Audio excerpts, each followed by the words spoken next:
Hey, hello guys, good evening. Hi everyone. Hi Yugantar. Hi, Apurva.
Just give me a minute. I'll invite everyone from the groups.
Okay, I've sent the message in most groups.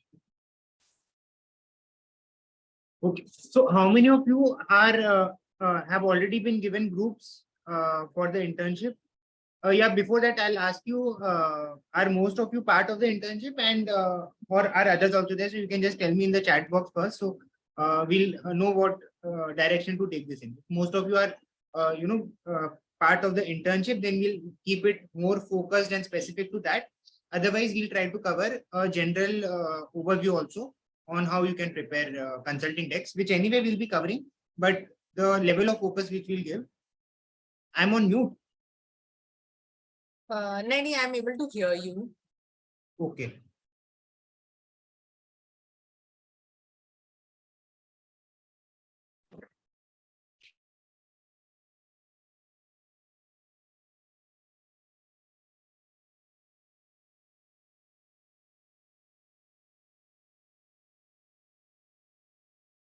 Okay, so I think we don't need to wait more on this. We'll just start.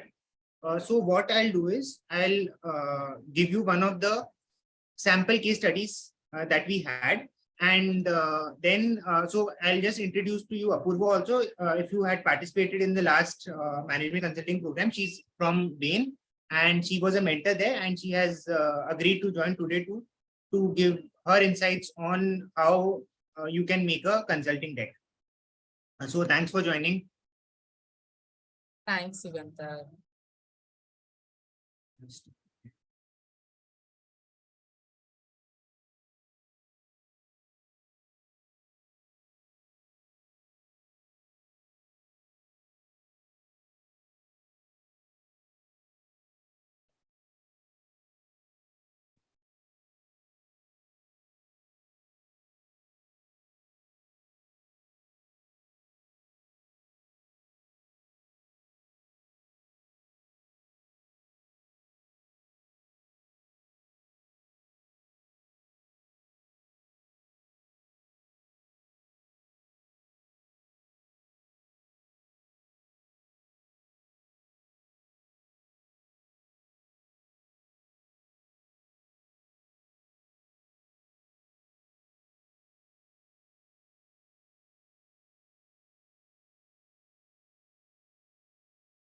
Okay. So I'll just share my screen.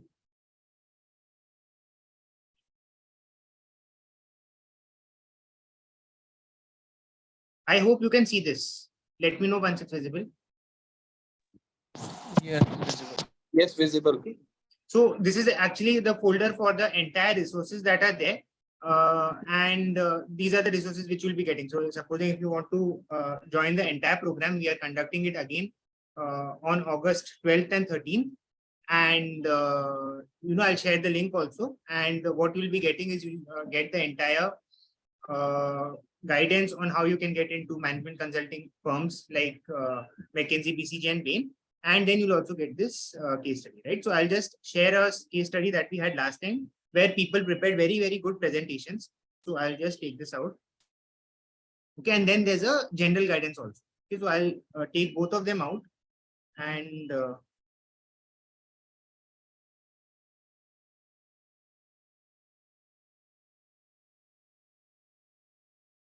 okay, so what you'll essentially be doing is that we'll be dividing you into small groups of 6 or 7 people, and you'll be preparing consulting decks on cases like this. So, for example, this is a case on, so the name is, it's I've changed it slightly, but basically it's for a Colgate, and they're trying to have a new factory, right? So this is for a case like this, I won't now go through this case because that is a part of your internship. So I will not be explaining it in too much detail. But what you'll have here is that you'll have a few sections like task given by a client. So there's a specific question that is being given. And then there's some additional information which is given by the case partner. So you have some more details that you can use to work on, right? And then I'll tell you what kind of presentations we receive. So let me share that.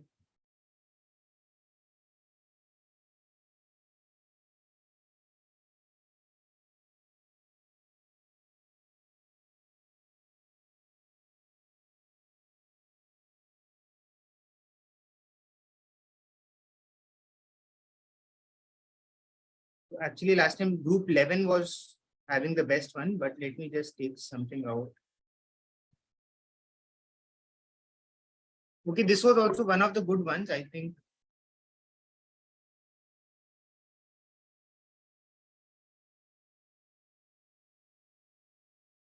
So you have, things like this where you can make boxes, you can do some analysis, and you can conduct this entire, right? And then there'll be some general instructions. So all this will be shared by us with you. So you will not face any issues as such in doing this, right? But now I'd just like to, ask Apurva to take this over and tell us how does it work in the real life. So what is the kind of case that comes in, and what is the initial discussion possibly that the partner has. So are you involved in the client acquisition part also, where you are going and presenting the proposal? And then, so are you involved in that? And then let's say once the case is obtained, then what is the process once you get the case? Okay, sure. I'll take that up. Hi, everyone.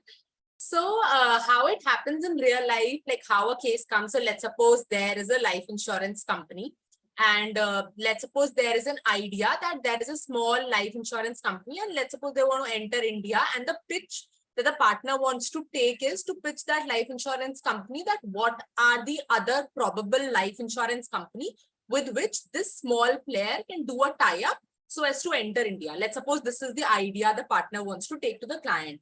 So the partner has an idea and obviously a lot of expertise in the sector. So let's suppose we are sitting in Bain. So the partner says, okay, I have this idea, and he like discusses it with one of the managers. And the manager also says, okay, I am with you on this idea. Let's pitch to the client.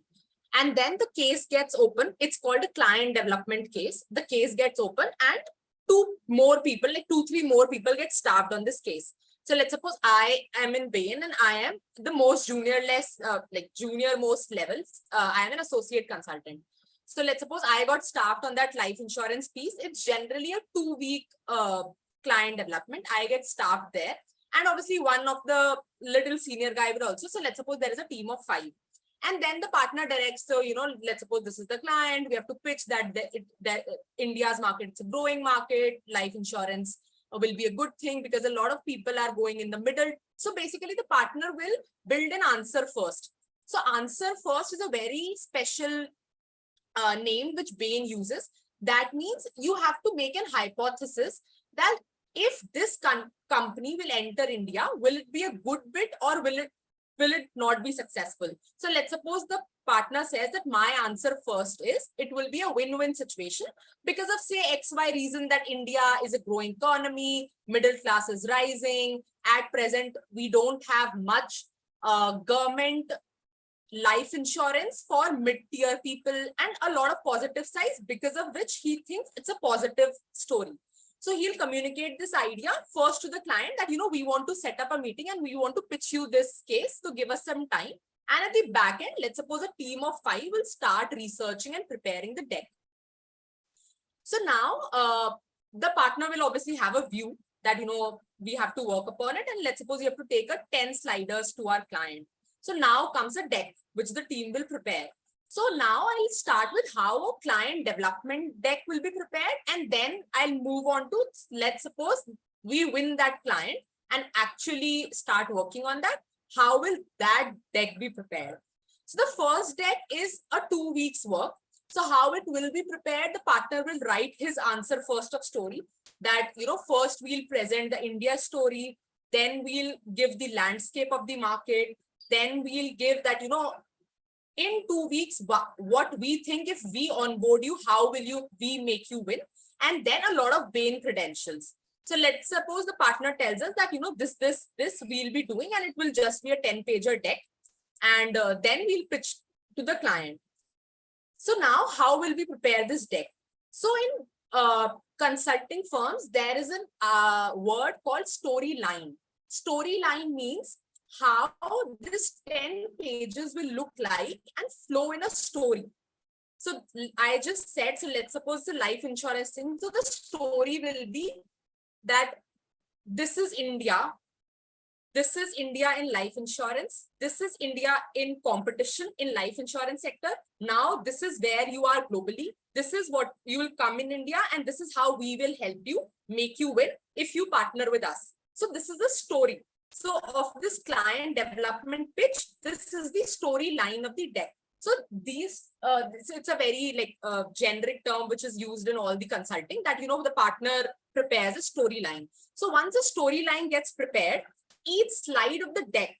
So there's a very famous saying in Bain that whenever we send our decks to the client just sees 2 things on each slide. Like let's suppose the client has very less time. So he just sees 2 things on the on each slide. One is what's the tagline of the slide. Let's suppose this is the slide. So there'll be a header.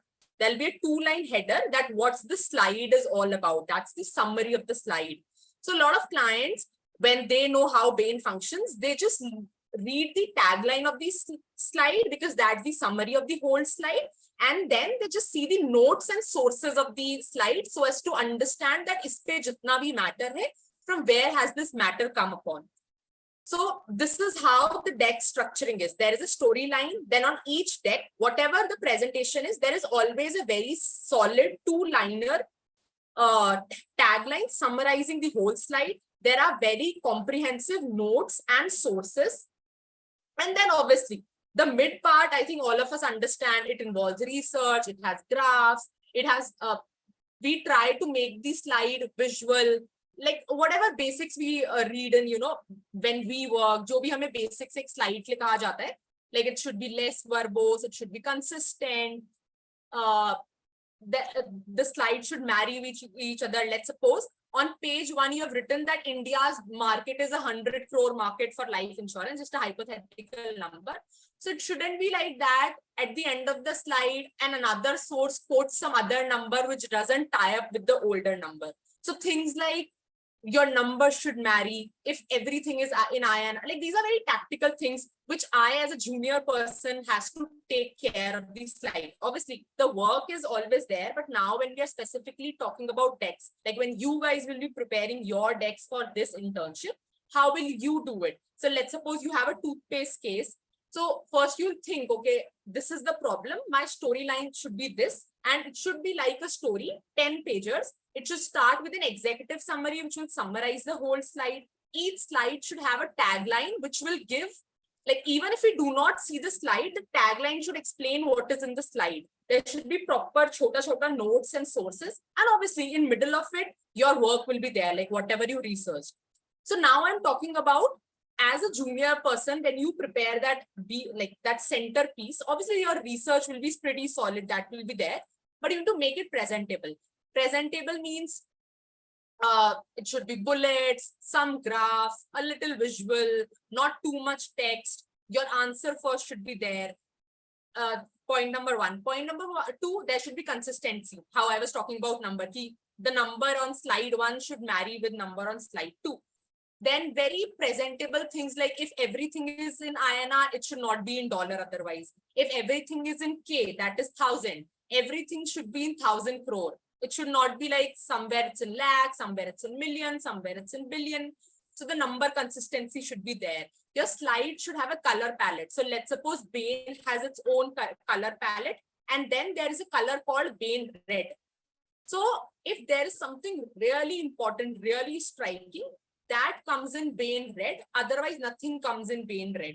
So every firm has its individual set of, designing templates and things like that. But when you make a slide, there should be a color scheme. And when you are making a corporate slide, the color should not be too vibrant or too jazzy. It should be a very sober looking slide, whatever color palette you choose.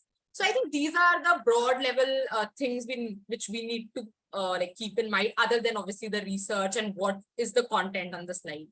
So yeah, and obviously when the case gets solved, then the 10 pages slide sometimes goes to 100 pager and things like that. The slides get divided into sections, but then each section again has a storyline.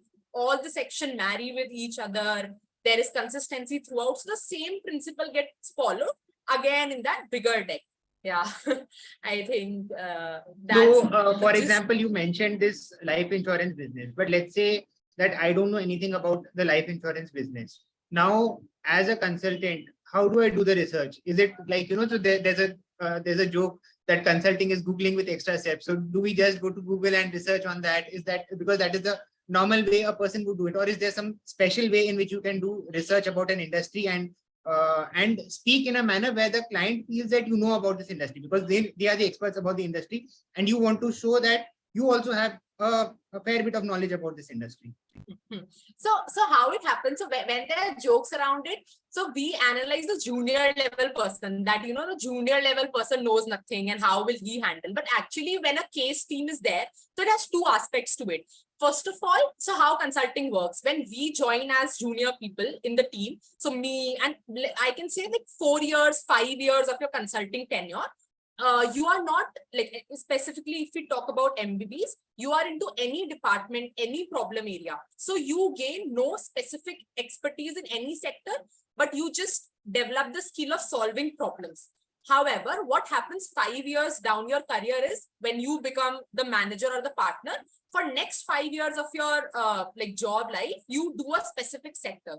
So that means the partner and the manager level people, they have solid expertise in this sector. Then point number 2 is all the MBBs spend a lot on expert networks. That means we pay a lot of money to experts to help us solve the answer. So let's suppose, obviously my partner, let's suppose the partner on the case in his 10-year of career, maybe once or twice he must have done some full-fledged life insurance case, maybe 2 years, but not more than that. However, Bain has tie-ups with a lot of global networks where we can actually take 1 hour of let's suppose a chairman of a life insurance company, we can take 1 hour of his time and help him solve to give the directional answers. So this is how the answer gets prepared. And what we as junior level people do is we get a very specific ask from the partner that, I think this is the thing. Now you do research to solve for it. That do I think it's right? So let's suppose I'll give an example. So let's suppose I did a mutual fund industry analysis. I think I've shared with Yugandhar earlier, just for everyone's context. And we had to pitch a private equity client that, you should enter a mutual fund industry. And the partner, basis his knowledge and talking with experts, had a fair idea. His answer first, basis his experience, was that I think that India's mutual fund industry, that means the AMCs, the asset management companies, it's a concentrated market. That means even though there are 40 players in the mutual fund industry, 40 AMCs in the mutual fund industry, only top 10 players have the power and the other 30 are just zombie companies which are just existing. So the partner, basis his knowledge, had this background. But what we as junior people do is they tell us that, go to secondary, go to Google, take out AMFI, which is the government's site, take out the data from it and actually prove the answer that is my understanding correct. Like take the revenue of all 40 companies and see like 75%, who has the 75% revenue. Collect the AMUs of all the 40 companies and see that which top companies have the 75% AMU. So they have the answer and we as people just prove their hypothesis. So yeah, and there obviously we actually do Googling, and obviously Bain has its proprietary things also, like older texts also. But yeah, we do use Google a lot. Right. So at least for all of you, I think the best source will still be Googling, right? Or would you recommend some sources which they can use for getting accurate data? Like, so because by default, people end up going to the first link, which is Wikipedia, and Wikipedia is actually a pretty good source. It's corrected and it's edited by a lot of people, and accuracy level, it's great. But are there any other sources that can be used? So what happens in companies like Bain, they have a lot of proprietary partnerships. So let's suppose there are databases. So the problem is these are paid databases. So there are databases like Factiva, Refinitiv, Ken, but all these are like paid subscriptions, paid things. So like in what happens in Bain and like companies like MDBs, they have a dedicated R&D team. So we just have to send the request to the R&D team that, we need reports on these kind of data, and they pull out data from these paid sources. So obviously as laymen, if we do not have the access, it's very difficult to get these presentations and reports. However, I believe that to do a research on a company, let's suppose you want to research a company from the financial aspect, then a lot of investor analysis reports are very readily available.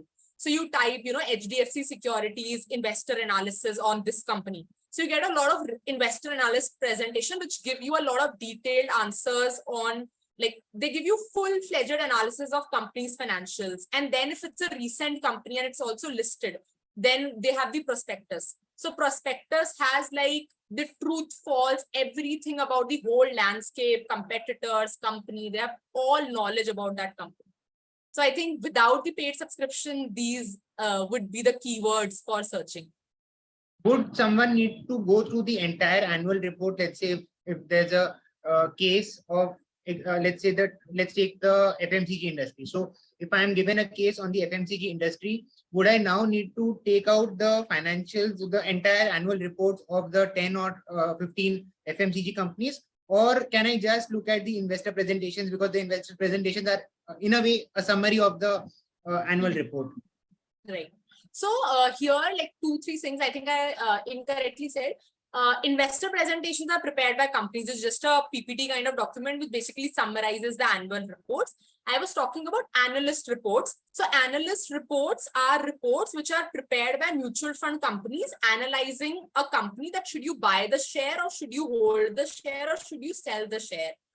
And then there is an initiating coverage. So initiating coverage is a report when a company gets listed for the first time or a mutual fund buys it for the first time, it analyzes it from the scratch for the first time. So so two reports which are super useful, and they analyze competitors also. So let's suppose it's an FMCG company, you want to analyze it. So you take out the initiating coverage of it, and you take out the like not the investor presentation, the analyst report. And it's like a 50-60 page report, analyzing it in a better way, because the annual reports only tell things in a positive side because they are companies report. However, investor presentation, they compare it with peers and give both sides of the story. So they are very good sources to, directly pull out data. Because see, as consultants, what happens is we are not so let's suppose I am a CA, I know financials, but consultants are MBA guys. They do not know financials like that. So then for them, they cannot invest their so much time into financially analyzing each and everything. So they rely on ready-made numbers, which are given by these kind of reports. And you talked about a hypothesis. So is it that that you already have the answer and you just have to prove that answer? Or is it possible that after your research, you find that the initial answer was wrong? Okay, because supposing if the initial answer is always right, in your entire research and the data collection, that just becomes a backup to that answer which is already decided. Right. So that happens a lot of times. So let's suppose you want to present a story that, so let's suppose I want to present a story that affordable housing provides a better. So let's suppose we are pitching to a housing client that you should enter the affordable housing. And then I get a slide where I need to show that what's the return on investment on affordable housing. And I need to compare 4 affordable housing companies with, let's suppose, rural housing companies. And that's just one slide. Obviously, the whole story never goes wrong, but some of the slides, the output gets wrong. And then there's a story that, you have to show in the slide that the ROA of affordable housing is better than the other. So then, and when you actually research, you find out that, no, it's the other way around, or let's suppose only 2 companies have a better ROA, other are in losses. So yeah, then obviously many a times if you can smartly place that data, because you have to sell the client at the first place. So you can smartly remove the 2 companies and show the story what you want to actually portray. But if the story is absurdly wrong, that obviously then you delete that slide and the time gets wasted. That happens a lot of time. And so about these consulting decks, is the content more important or is the visual appeal more important? So for a client, let's say, what do they care about more? So see, the clients are people, obviously we don't present to junior level people. They're always like top level board committees, and they are generally people who are 15-20 years in the industry. So they just look at content, and in content also, they are so solid about their industry that even if you put one number wrong, that can put your whole deck on toss, because they'll just argue on that number, that how can you put, let's say the growth is this. So the content should be really solid, because those guys generally do not care about presentation. They just care about what's the content. And are these things true? Like if you have a double spacing, or if you miss a full stop somewhere, you'll suffer some consequences by the partner or whoever is reviewing it. See, obviously, not. So the consequences is, so the partners are in the system for say 10-15 years, and as junior, so we call it 0D. That means zero defect. It's a ZD, like it's a slang which we use, that it should be zero defect, like your slide should be zero defect. And the zero defect gets checked at a lot of levels. So you as an like associate will try, keep nothing goes wrong, the grammar is correct and things like that. Then your supervisor will check it, then the manager will check it, and then the partner will also, he will not check it, but by the time it goes there, most of the times the things are sorted. But at every point of your tenure, you are being forced to be perfect.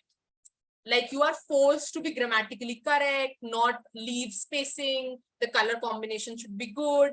So they strive towards perfection, and there are people who have been like unke saath aisa hua hai, so then they expect it from the junior also that you strive for perfection. So, and since you have reviewed a lot of the presentations last time, what did you feel were the good things some of the teams did, and what did you feel were some of the things that could have been done better? Got it. Yeah, I think I have already, so seeing those presentation only, I've covered a lot of pointers earlier. Things like, see, when you'll be doing this internship, obviously you won't get much time. It will be just a 3 to 4 days. And whatever presentation you'll do, neither we are the expert of that topic, nor are you the expert of that topic. So the content is obviously fine, whatever you prepare the best in those 3 days. However, in presentation, I can just say a couple of things basis the past presentations we saw, that don't try to be too wordy. That, let's suppose you have to say something and there are 4 pointers. Try that those 4 pointers are just two lines or one line and not paragraphs. So number one, don't try to put paragraphs. Try to put graphs. Try to put call outs. So call outs are, let's suppose on a graph, you put a small sticky which summarizes something instead of putting big lines of explanation. The crux is de-text your slide the most you can. Then the second thing, again, you should include an executive summary. Like a lot of participants had an agenda also, which is also a very good thing. Like you put an agenda to your slide that, I'll be covering these 6 things on the slide. So agenda is a good thing. Executive summary is a good thing, which summarizes the whole slide. On a particular slide, it's very good if you put, as I was telling, the headlines of it. Like if I read the headline, I get the story of the whole page. So in our presentation, which we had last time, we had marks for sources also, for notes also. So try to include proper, authentic sources. Try for sources, if I specifically say, try to use reliable sites. Some say like Wikipedia is not a reliable site, like government site. It should be some government site, some database, some company report. Try to use those more. Maintain consistency in number patterns, alignments. Like if it's left alignment, it should be left alignment. Font should be similar. You should not use too many fonts. If something is in 14. Can you use Comic Sans? Yeah. I think that's too fancy. So that is the most avoidable font, and some people still use it in professional presentations. So, right. So that's like also become. So it's all chill when you enter consulting, because they have a set pattern that, let's suppose Bain just use Arial. So you cannot use anything other than Arial. And sometimes you have to make your slides according to the client's design team. So let's suppose the client used Calibri. So then you'll make the slides in Calibri. So yeah, I think just the basic thing, these are just hygiene factors. They don't matter much if your answer is right, but your first impression might go wrong. And then don't use too jazzy color. Like last time we had colors like pink and white. And so the slide used to look like a baby product. Like pink is not a bad color, but sometimes the context is not there. Like you use a vibrant pink and a vibrant blue, then it gives a very baby product slide to you. So it should not be too loud. So let's suppose it shouldn't be too much red or too much dark blue. I think just these aesthetic things. And yeah, I think you should also give because you reviewed more slides. Right. So I reviewed a lot of slides, and many of them did a really good job in terms of the research, and you've covered most of the points on the aesthetics part. And the biggest thing that is, that this is a process. So automatically, once you make the presentation and then you show it to us, that is when you'll actually get the real feedback. So yes, I'll show you some good samples, and using that feedback, you'll be able to improve this really well. So I'm just taking out a few samples. In the meantime, if someone has some doubts, you can ask that. So I'll just ask you one doubt that someone has asked. You are saying that you are using someone else's research, right? So how can you use someone else's research? That is someone's question. And of course, you are paying for it. So I think they are selling a service. You're taking the service. That should have been the answer, but you can, elaborate on that. Yeah. So I'll just elaborate you that how firms like MBBs work. So MBBs have very solid teams for each and everything.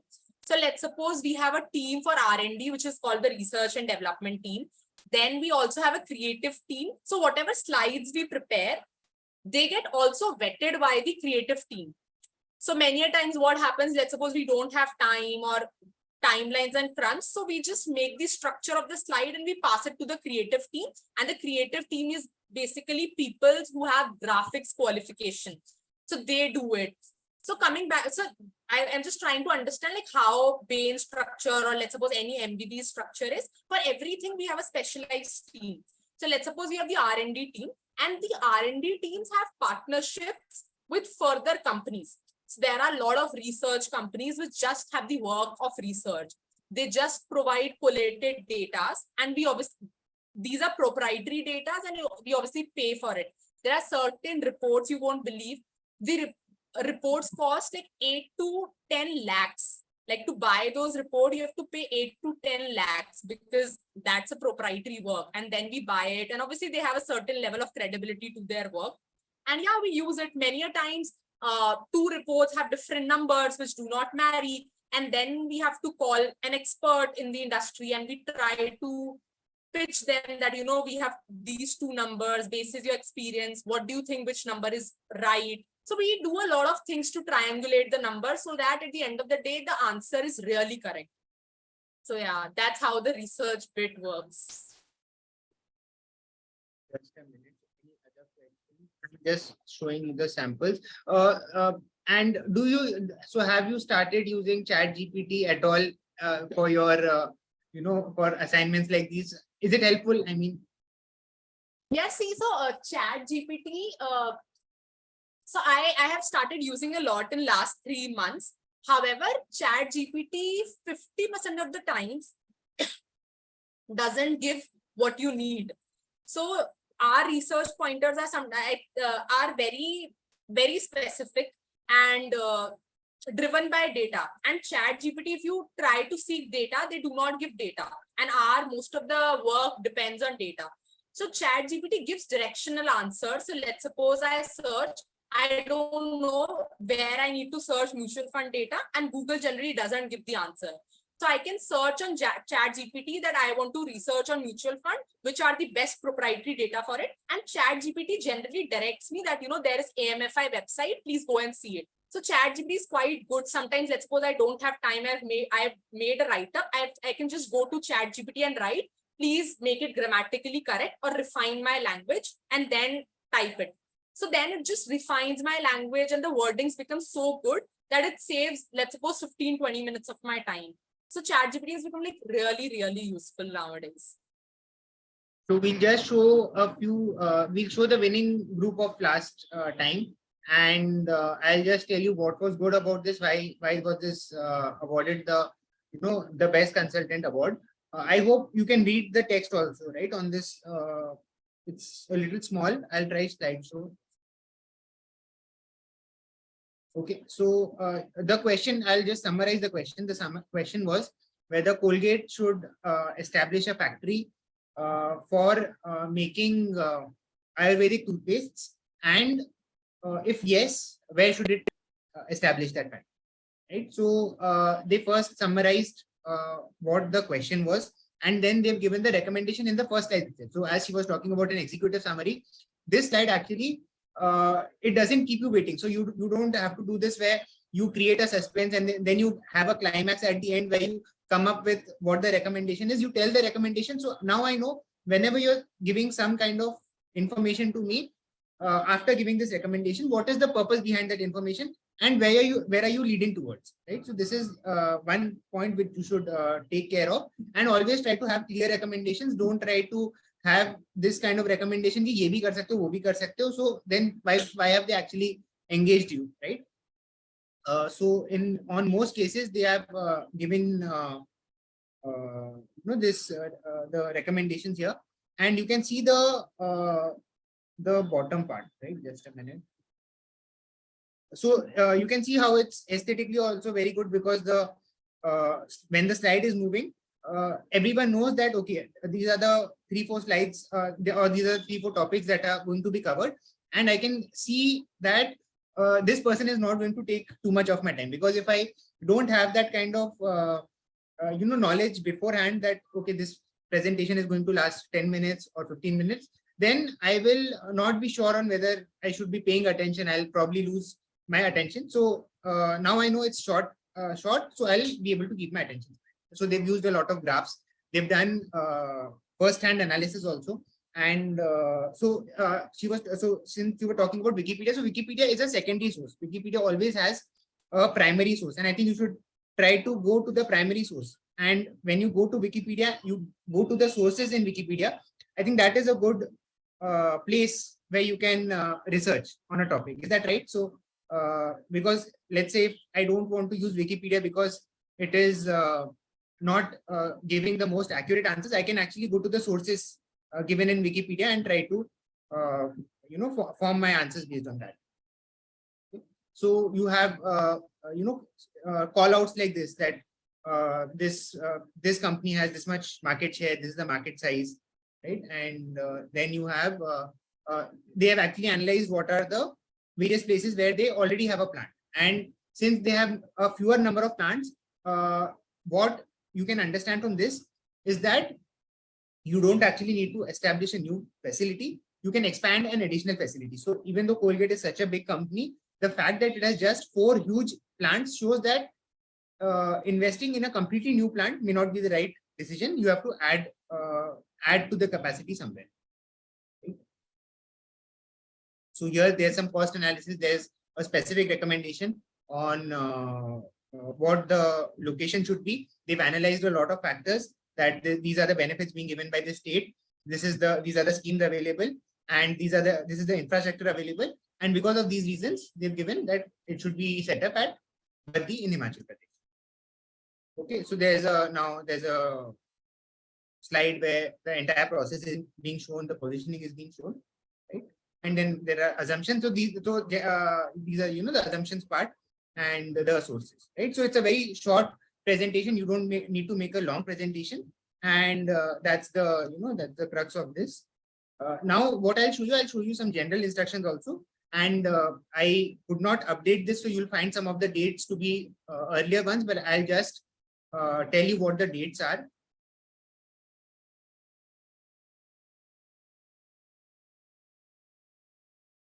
Okay, so on the first point, I just wanted your feedback too. So what kind of presentations do you make? Do you make a presentation where there are, let's say, 2-3 small points of text? So let's say you have seen TED Talks. Most of us have seen TED Talks, and the kind of presentations they give there is that there'll be one photo and then there'll be 2 lines of text.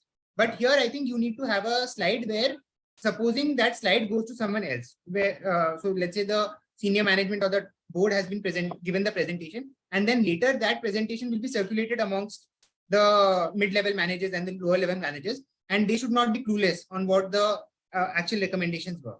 So you need to have sufficient text to make it easy for them to understand, but again, not so much text that the person doesn't feel like reading it. So that is the balance that you'll have to maintain, and you'll have to make the slide a short one, and then there could be any number of annexure slides which you will not be able to present directly. Supposing if the client says that show me this number, how did you come to this, which is your, why is this your why is this the number you have quoted? So then you should have annexure slides to support that. Okay, so clear recommendations. See, all the points are very clear. I don't think I need to explain it. In fact, following written instructions is also a big part of your learning. So now I'll just open this for doubts on the administration part or anything else that you have, or if anything you want to ask from Apurva or from me, or any administrative related issues that you have.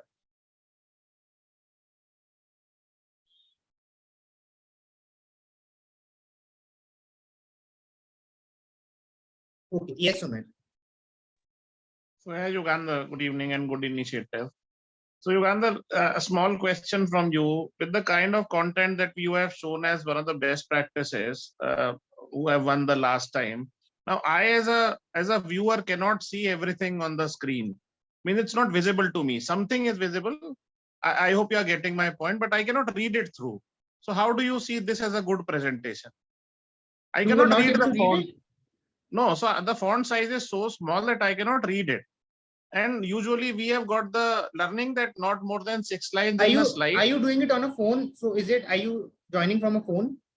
So even otherwise also, if I do it on a laptop, the principle is not more than 6 lines on a slide, not more than 6 words in a line. And this is heavy content. So how do you justify? I mean, I'm seeking a guidance from you as to how do you justify so much of content in one slide?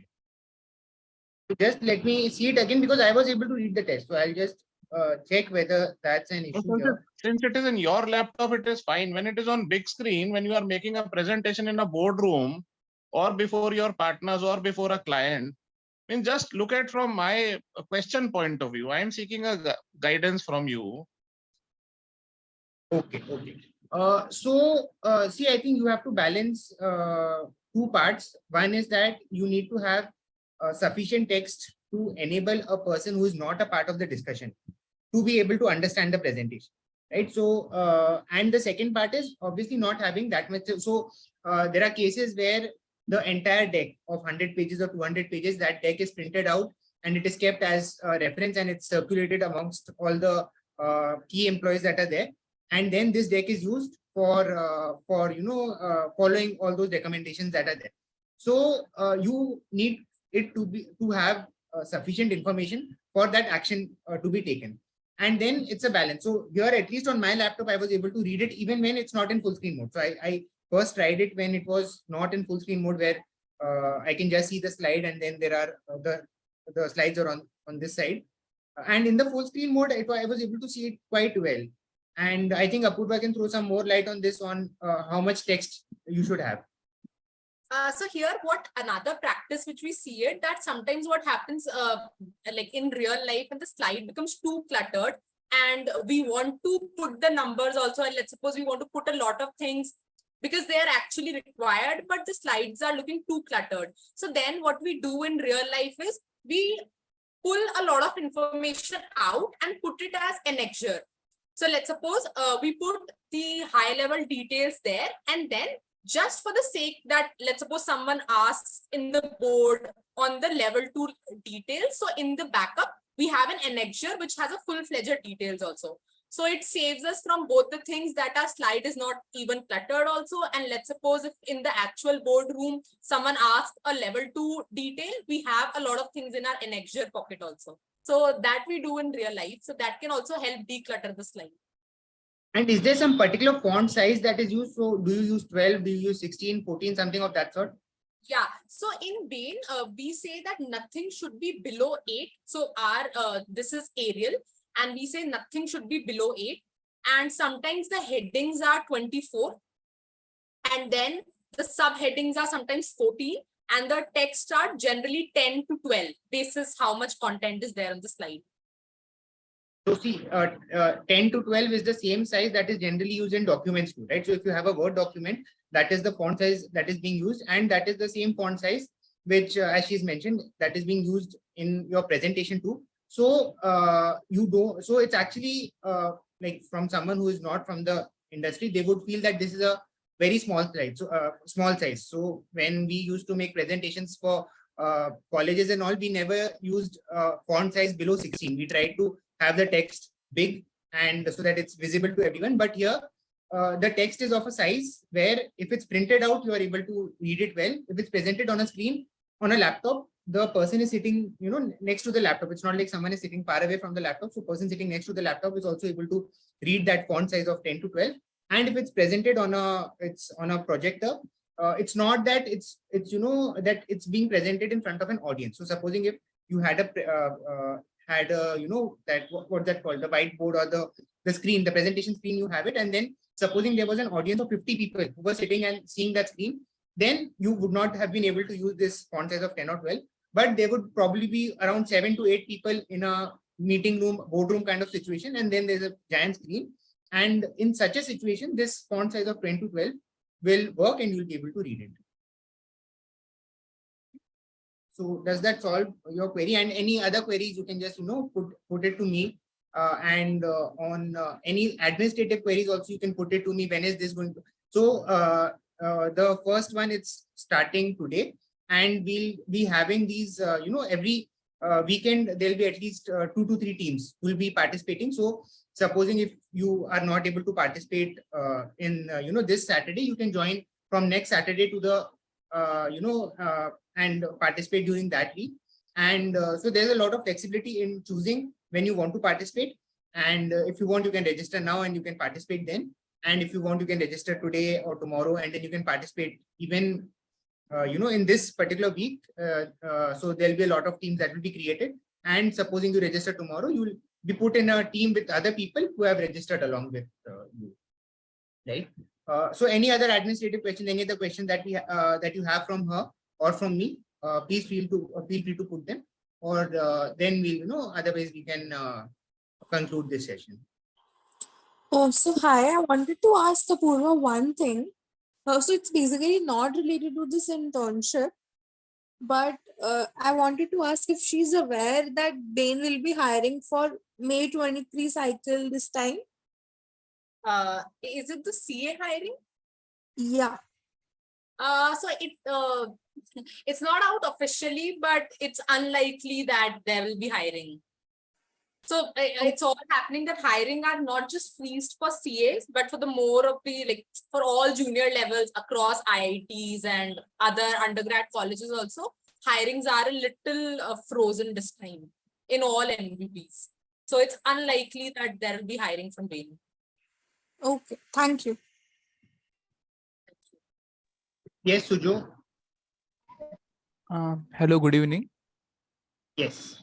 Yeah, actually, I had a question on similar lines to Ms. Apurva. Is it the hiring freezing is the same for a lateral MBAs? If someone wants to switch up to Bain from I am currently doing a MBA job in Kotak Investment Advisory firm, and Catering hirings are not frozen; they are on. So hiring in general is hiring is happening, but certain channels are not open. So let's suppose earlier for CAs, every 6 months there used to be dedicated hiring. The dedicated hiring is frozen at present, but lateral hiring is open.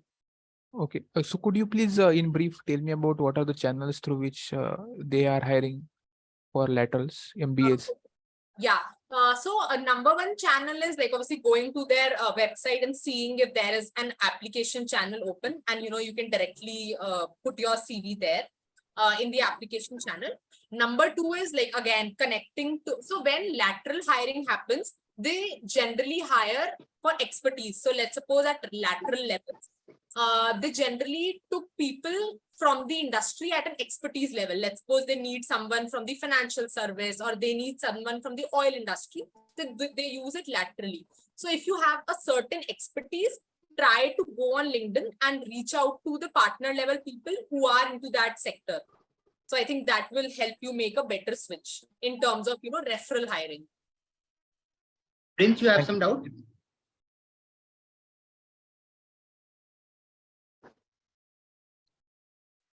Prince, you're asking something? We can't hear you.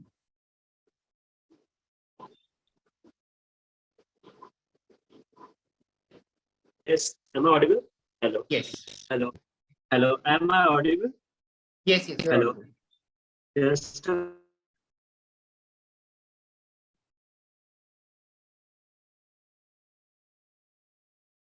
Prince, we can't hear you actually.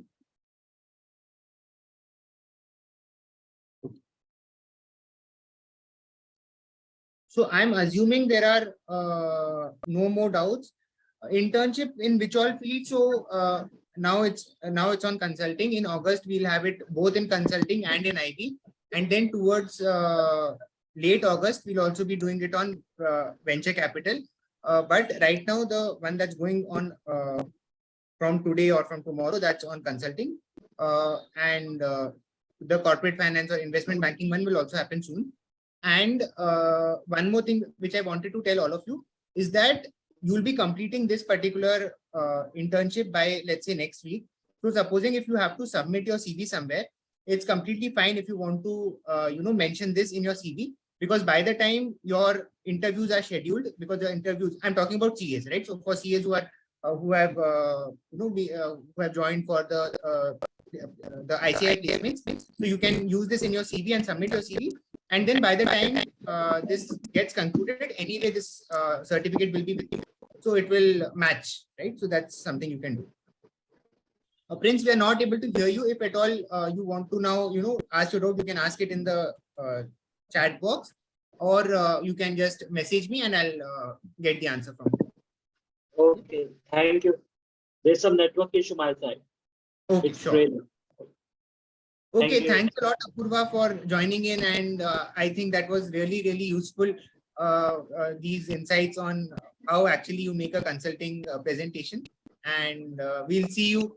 So you'll be meeting her in the next consulting program that we'll be having on. I hope you'll be available. I will discuss that. I haven't discussed with her, but I'll discuss with her, and probably she'll be there. So thanks a lot, all of you, and we'll see you soon. To everyone. Thank you. Thank you.